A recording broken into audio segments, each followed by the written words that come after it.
Evo, Aca popravlja kola, Italijan.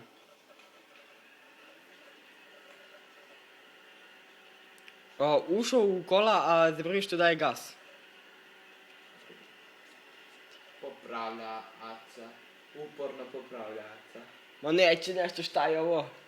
Neće nešto. Popravlja. I militarac ga gleda, šta radi bre ovaj? Popravlja Aca. Kola popravlja.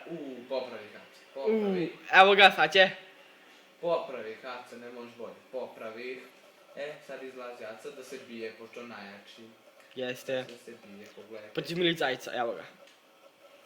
I pošto je odbio... Pošto je odbio pička, on će da puca prvo.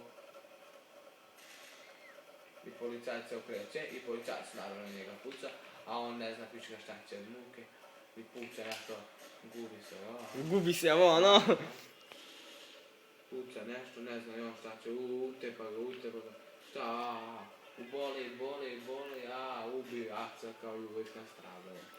Ovo je Jovan, ovo je Aca. Brrrr.